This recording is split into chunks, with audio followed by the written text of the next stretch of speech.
Oke, yo guys, kembali lagi ke channel kita di Yona aja. Oke teman-teman, kali ini di tahun 2022 ini kita mau berikan informasi terbaru tentang algoritma YouTube di tahun 2022 ini guys. Oke, saya akan berikan kabar baik dan informasi terbaru di tahun 2022 ini tentang algoritma YouTube. Bagaimana caranya, apa yang menarik di dalamnya, simak terus videonya ya teman-teman ya. Nah, yang pertama teman-teman, sebelum kita menjelaskannya algoritma YouTube ini, saya tetap ingatkan buat teman-teman, jangan lupa dukung terus channel ini. Jangan lupa like dan subscribe channel kita agar kita berikan terus informasi terbaru tentang aplikasi seputar YouTube, SEO YouTube, dan bagi para YouTube pemula. Nah, di tahun 2022 ini, saya mau katakan semangat terus bagi para YouTubers pemula. Sama seperti saya, di saat menjadi YouTubers pemula itu bukan hal yang mudah, butuh proses. Nah, di sini kita akan berikan informasi terbaru bagaimana untuk mengawali tahun 2022 ini dalam bermain YouTube. Oke teman-teman, kita langsung aja ke videonya. Nah, yang pertama teman-teman yang harus diperhatikan dalam algoritma YouTube yang paling utama itu ialah di tahun 2022 ini, yakni mengenai judul. Saya mau bahas judul kepada teman-teman tentang informasi judul, bagaimana membuat judul yang menarik. Oke teman-teman, kalau teman-teman ingin membuat satu judul di YouTube, ingat fokus dengan judul dan juga isi video. Jadi isi video itu harus sinkron dengan yang namanya judul. Terkadang teman-teman sering para YouTubers itu judul dengan isi nggak sesuai. Nah, penonton kita pasti lari, nggak akan bertahan di dalam. Tetapi kita mau judul itu harus sama dengan video. Oke teman-teman ya, nggak perlu panjang-panjang, nggak perlu ribet-ribet, sederhana, tapi orang tertarik masuk di dalamnya. Itu paling penting teman-teman di dalam mempersiapkan judul. Oke, sampai situ sudah paham. Kemudian teman-teman, coba melihat situasi di dalam sebuah keadaan, ya kan? Mencari keberuntungan di dalam sebuah keadaan dalam membuat judul. Artinya begini teman-teman, ada sesuatu yang viral yang terjadi, teman-teman harus bisa mengangkat sesuatu yang viral itu menjadi ketertarikan bagi banyak orang. Jadi teman-teman bisa dengan cepat mengupload video dari keadaan yang viral itu. Oke, buat judul menarik di dalamnya. Tapi ingat, saya mau katakan sekali lagi, jangan bohong, video harus sesuai dengan isinya. Itu yang pertama tentang judul. Oke, yang kedua tentang deskripsi teman-teman. Nah, deskripsi itu adalah mengenai bagaimana isi video itu diceritakan kembali, dijelaskan kembali dalam sebuah tulisan. Itu yang disebut dengan deskripsi. Jadi deskripsi itu adalah inti utama dari video yang Anda ingin upload. Jadi teman-teman bisa jelaskan singkat di dalamnya supaya orang-orang paham tentang isi video yang teman-teman upload.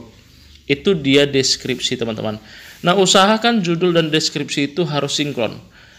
Ambil satu kata kunci di dalam judul, masukkan ke deskripsi berulang kali menjelaskan sesuatu. Misalnya, contoh, teman-teman membahas tentang ayam goreng. Judulnya adalah makan ayam goreng pakai nasi sangatlah enak. Teman-teman ya, itu judulnya. Lalu di dalam deskripsi teman-teman mengangkat satu kata kunci yang menurut teman-teman itu sangat-sangat bermanfaat tentang video Anda dan sangat penting. Satu kata kuncinya, ayam goreng. Jadi teman-teman bisa jelaskan di dalam deskripsi, saya di sini akan menjelaskan bagaimana cara menikmati ayam goreng. Ayam goreng lagi ya. Lalu jelaskan lagi, ayam goreng itu adalah makanan favorit yang disukai oleh banyak orang. Oke? Lalu buat lagi, banyak orang mengolah ayam goreng dengan cara-cara tertentu. Ya kan? Nah, jadi teman-teman, kata ayam goreng itu tetap dalam deskripsi dan orang selalu memahaminya di deskripsi cerita. Jadi orang akan tetap cari dan kemungkinan video kita itu akan cepat naik kembali. Itu tentang deskripsi ya teman-teman ya. Oke, teman-teman juga bisa tambahkan hashtag di dalam deskripsi, terserah, nggak apa-apa, nggak masalah, nggak jadi persoalan. Kalau soal pengaruhnya nggak terlalu besar hashtag itu ya teman-teman ya.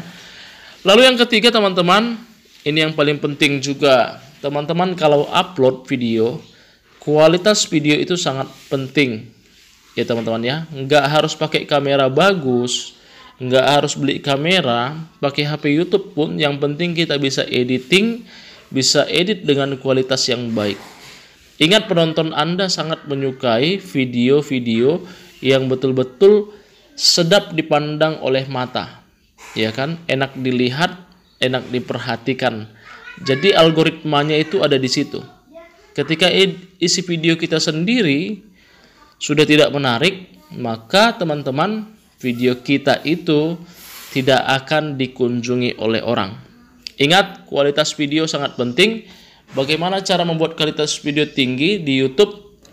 Nah, kalau di YouTube itu langsung otomatis memasukkan kualitas videonya. Teman-teman tinggal edit di handphonenya masing-masing, bisa menggunakan KineMaster dan aplikasi-aplikasi lainnya supaya hasilnya baik. Nah, lalu yang keempat teman-teman, ini sangatlah penting. Yang keempat itu adalah thumbnail. Nah, thumbnail, bagi teman-teman yang nggak tahu tentang thumbnail, bisa cek di video saya sebelum-sebelumnya. Nah, thumbnail itu adalah, ibaratkan kalau kita mau jualan, maka ada promosi di dalamnya. Itu dia. Jadi ada seperti banner, ada seperti spanduk yang memperkenalkan orang bahwa sesuatu itu menarik, video kita itu disukai oleh orang lain. Di video kita itu ada seperti ini. Jadi judul dengan thumbnail itu, jadi judul sama thumbnail itu hampir mirip dan juga selalu beriringan. Jadi teman-teman bisa memperkuat judul lewat thumbnail, teman-teman ya. Itu menariknya YouTube.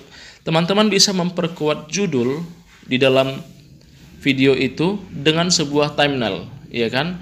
Kalau orang sudah tertarik lihat thumbnailnya, maka orang akan yakin. Rata-rata orang menelusuri YouTube itu pertama adalah dari judul. Ketika ditelusuri di YouTube, orang pasti perhatikan itu adalah thumbnailnya. Wah, ini yang saya butuhkan, ini yang saya cari, ini yang saya perlukan. Jadi thumbnail itu sangat penting teman-teman, supaya teman-teman video kita dimasuki oleh banyak orang. Itu paling penting teman-teman. Jadi siapkan thumbnail yang baik, teman-teman bisa pakai KineMaster, bisa pakai Pixellab dan aplikasi-aplikasi lainnya. Kalau saya sendiri teman-teman, jujur kalau saya buat thumbnail, buat video dan lain sebagainya, saya hanya menggunakan satu aplikasi, yaitu aplikasi KineMaster. Jadi saya hanya buat itu, nggak ribet-ribet, nggak mau pakai aplikasi lain. Teksnya dan segala macamnya itu dari KineMaster teman-teman. Nah, yang terakhir teman-teman itu adalah tag, ya, tag. Kenapa tag saya buat terakhir teman-teman? Belakangan ini tag itu nggak terlalu berguna lagi, nggak terlalu penting bagi orang, nggak terlalu mempengaruhi dalam video. Tetapi tag itu juga tetap harus diisi, itu dia. Batas pengisian tag itu adalah sebanyak 500 kata. Tetapi kenapa harus tetap diisi teman-teman? Tujuannya apa? Supaya teman-teman atau orang yang mau mencari video kita, ketika ada kesalahan pengetikan, maka tag itu berfungsi untuk memperbaiki setiap kata yang salah dalam pengetikan. Jadi teman-teman usahakan memasukkan tag itu berangkat dari judul yang teman-teman buat. Misalnya ayam goreng, saya suka ayam goreng, sambal ayam goreng, nasi ayam goreng, ya kan? Jadi serba ayam goreng semua. Setiap kata kunci itu selalu dimasukkan di dalam tag. Jadi kalau saya sih teman-teman, kalau soal tag saya kurang terfokus di dalam tag teman-teman ya. Nggak mau lama di dalam tag, nggak mau capek di dalam tag. upload saja teman-teman, itu yang paling penting. Yang penting isi dan judul itu sesuai isinya. Tetapi tag juga harus juga diisi. Karena di dalam YouTube sudah jelaskan di teks itu bahwa fungsi tag adalah ketika ada kalimat yang salah, maka tag akan memperbaiki semuanya itu, teman-teman. Nah, yang terakhir teman-teman, yang keenam, ini yang paling penting buat teman-teman sebagai penutup. Kalau Anda YouTubers pemula, supaya YouTube Anda cepat naik, supaya YouTube Anda cepat meningkat, teman-teman harus rajin mengupload video di YouTube. Harus rajin mengupload video di YouTube. Kalau bagi pemula, usahakan tiap hari teman-teman. Saya dulu YouTube itu satu hari bisa sampai 2-3 video saya buat. Saya nggak tahu entah buat apa saja, itu saya sudah pusing. Tapi saya usaha semampu saya supaya membuat video sebaik mungkin dan sebanyak mungkin. Di awal video itu saya upload video itu sebanyak-banyaknya supaya video saya cepat naik. Akhirnya teman-teman di video yang ke sekian, mungkin ke 15, ke 20, ada 1 video, 2 video, 3 video yang naik, membuat YouTube saya menjadi perhatian banyak orang. Itu dia teman-teman. Jadi kalau soal subscriber jangan takut, kalau kita konsisten dengan video, maka YouTube kita akan dicari oleh orang lain. Nah, itu informasi dari saya teman-teman. Semoga video ini bermanfaat buat kita. Semoga para YouTubers pemula semakin bersemangat untuk mengerjakan konten-konten terbarunya. Oke, jangan lupa like dan subscribe video kita. Sukses selalu, salam sehat, selamat tahun 2022. Semoga tahun ini teman-teman semakin lebih baik dan semakin lebih maju. Salam sehat.